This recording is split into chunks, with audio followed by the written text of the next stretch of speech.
Hello friends, இப்போ வந்து பார்த்தீங்கன்னா நாங்கள் இன்றைக்கி ரொம்ப ஸ்பெஷலான ஒரு ரெசிபி தான் செய்ய போகிறோம். ஸோ எல்லாருக்குமே ரொம்ப ரொம்ப பிடிச்ச சிக்கன் ரெசிபி தான். So chicken gravy recipe.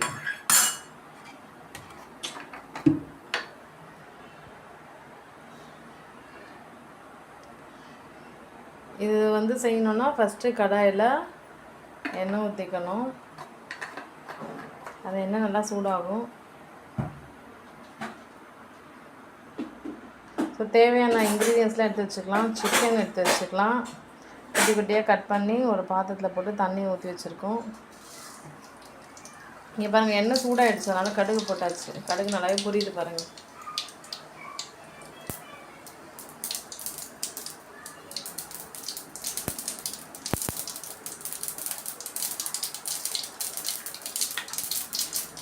அது இல்லாமல் வெங்காயம் கட் பண்ணி வச்சுருக்கோம், தக்காளி கட் பண்ணி வச்சுருக்கோம், பூண்டு தோல் வச்சு வச்சுருக்கோம், இஞ்சியெல்லாம் நசுக்கி வச்சுருக்கோம். இது இல்லாமல் பாருங்கள், நம்ம இதெல்லாம் வந்து அந்த சிக்கன் கிரேவியில் போட போகிறோம். ஸோ இந்த பட்டை இலைன்னு சொல்லுவாங்க, சோம்பு, சுருள் பட்டை எல்லாமே போடும். ஸோ வெங்காயம் போட்டாச்சு, ஆல்ரெடி கட் பண்ணி வச்சுருந்த வெங்காயத்தை போட்டாச்சு. அப்புறம் பூண்டு இஞ்சியை நசுக்கி வச்சுருந்தாலும் அதெல்லாமும் போட்டாச்சு.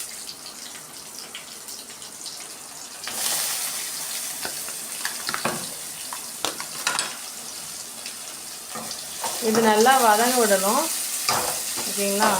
ஸோ அந்த இப்போ வெங்காயம் வந்து ஒயிட் கலருக்குள்ள அந்த கலர் வந்து ஒரு கோல்டன் கலருக்கு மாறுற வரைக்கும் நம்ம வந்து வதங்க விடணும். ஸோ டக்குன்னு வதங்கணுன்னா லைட்டாக கொஞ்சம் சால்ட் இது மாதிரி போட்டுட்டு வதக்குனீங்க அப்படின்னா ரொம்ப ஃபாஸ்ட்டாகவே அந்த கலர் வந்து மாறும்.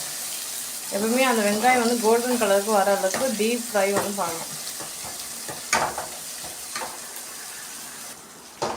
ஸோ பாருங்கள் ஃப்ரெண்ட்ஸ், இன்னும் கூட நல்லா வதங்கணும். ஏன்னா இப்போ லைட்டாக தான் அந்த கலர் மாறி இருக்குது. நல்ல கலர் சேஞ்ச் ஆனவுடனே நம்ம குழம்பு வச்சா தான் அந்த குழம்பு ரொம்ப ருசியாக இருக்கும். ஸோ இன்னுமே நல்ல கலர் மாறட்டும் ஃப்ரெண்ட்ஸ். இப்போ பாருங்கள், நல்லாவே கலர் மாறிடுச்சு. ஸோ அதனால் நெக்ஸ்ட்டு வந்து நம்ம வந்து நறுக்கி வச்ச தக்காளி போட்டு நல்லா வதக்கி வைக்கலாம்.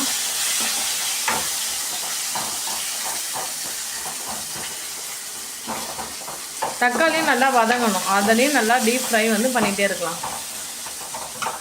ஸோ ஃப்ரெண்ட்ஸ், ஆல்ரெடி வந்து நம்ம என்ன பண்ணியிருக்கோம்னா குட்டி குட்டியாக கட் பண்ணி தண்ணியில் ஊற வச்சுருந்தோம். அதில் லைட்டாக மஞ்சள் உப்பெல்லாம் போட்டுட்டு நல்லா இது மாதிரி குழம்பிக்கிறோம். அது எதுக்குன்னா அப்போ தான் அதில் இருக்க பாக்டீரியாஸ்லாம் செத்து போகும், நல்லா க்ளீனாக இருக்கும்.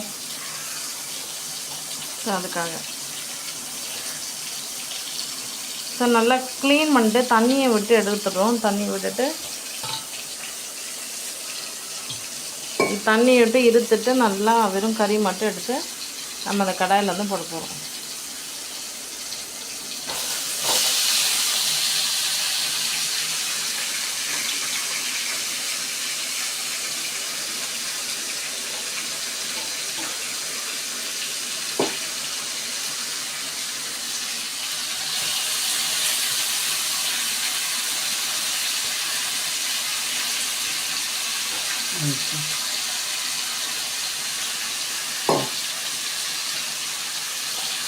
ஸோ ஃப்ரெண்ட்ஸ், இப்போ வந்து நம்ம வந்து பார்த்திங்கன்னா கறியெல்லாம் போட்டுட்டோம்.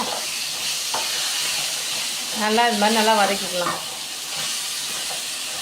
ஃப்ரெண்ட்ஸ். இப்போ வந்து பாருங்கள், ரொம்ப அருமையாக நம்ம சமைச்சிட்ருக்கோம். அதில் மஞ்சளும் போட்டுக்கலாம். ரொம்ப யம்மியான இன்றைக்கி ஒரு சிக்கன் கிரேவி ரெசிபி. அப்படி நல்லா தொக்கா செய்கிறோம். இப்போ மிளகாய்த்தூள் வந்து போடுறோம். இது வந்து வீட்லேயே அரைச்ச மிளகாய்த்தூள்.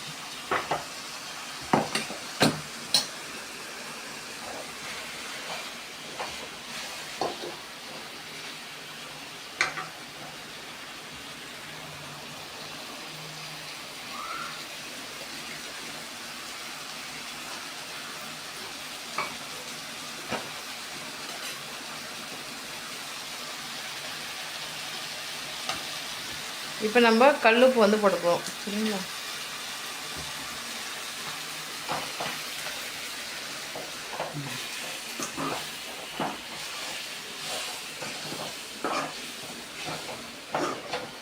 ஸோ ஃப்ரெண்ட்ஸ், இப்போ வந்து பாருங்கள்,